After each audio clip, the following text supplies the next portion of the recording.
താലി eternal wedding collections by Chungath jewellery. ഇതെല്ലാം എന്റെ കല്യാണത്തിന് വാങ്ങിയതാ. വാവ്, ഇതെവിടുന്നാ? MV Chacko golden diamonds Angamaly.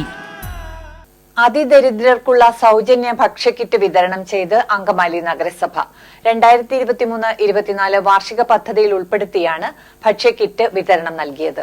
സമ്പൂർണ്ണ ദാരിദ്ര്യ നിർമ്മാർജ്ജനം എന്ന ലക്ഷ്യത്തോടെ വിവിധ ഘട്ടങ്ങളിലായി നടപ്പിലാക്കുന്ന ദാരിദ്ര്യ നിർമ്മാർജ്ജന പദ്ധതിയിൽ ഉൾപ്പെടുത്തിയാണ് ഭക്ഷ്യക്കിറ്റ് വിതരണം നടത്തിയത്. നഗരസഭാ വൈസ് ചെയർപേഴ്സൺ റീത്ത പോൾ അധ്യക്ഷത വഹിച്ചു. ഇവർക്ക് വീടുകളിൽ അത് എത്തിക്കുക എന്നുള്ളതാണ് അതിന്റെ ഒരു മെയിൻ പോയിന്റ്. അപ്പൊ അവർക്ക് വാതിൽപ്പടി സേവനമായിട്ട് അവരുടെ വീടുകളിൽ നമ്മൾ എത്തിക്കും. ഈ പ്രോസസ്സ് നമ്മൾ കണ്ടിന്യൂസ് ആയിട്ട് നമ്മളത് ചെയ്യും. ഈ വർഷവും അതിന്റെ ഒരു പ്രൊജക്ടിന് വേണ്ടിയിട്ട് നമ്മൾ ഫണ്ട് വകയിരുത്തിയിട്ടുണ്ട്. ചെയർമാൻ മാത്യു തോമസ് ഉദ്ഘാടനം ചെയ്തു. കേരളത്തിലെ മുഴുവൻ തദ്ദേശ സ്ഥാപനങ്ങളിൽ ഇന്ത്യയിലുള്ള സ്വാഗതം നടത്തുകയും അതിനെ അതിദരിദ്രരെ പറ്റി അവർക്ക് ഉൾപ്പെടെ ഭക്ഷ്യസാധനങ്ങൾ ഉൾപ്പെടെ കൊടുത്ത് അവരെ പെട്ടെന്ന് തന്നെ അതിദാരിദ്ര്യത്തിലേക്കാനുള്ള ശ്രമമാണ്.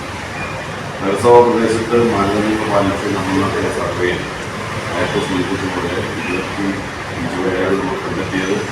അതിൽ ഒരാളെ ഈ പദ്ധതി നടപ്പാവുന്നതിന് മുമ്പ് തന്നെ 24 പേർക്കാണ്.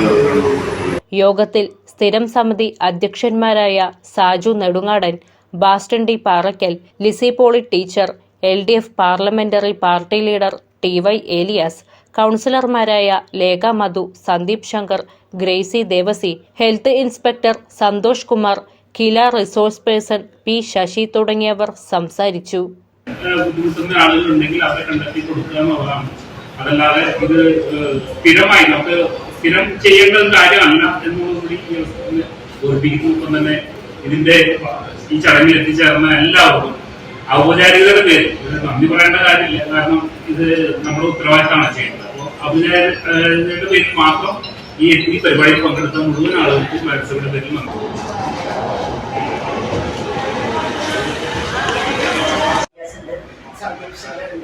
പിന്നെ നമ്മുടെ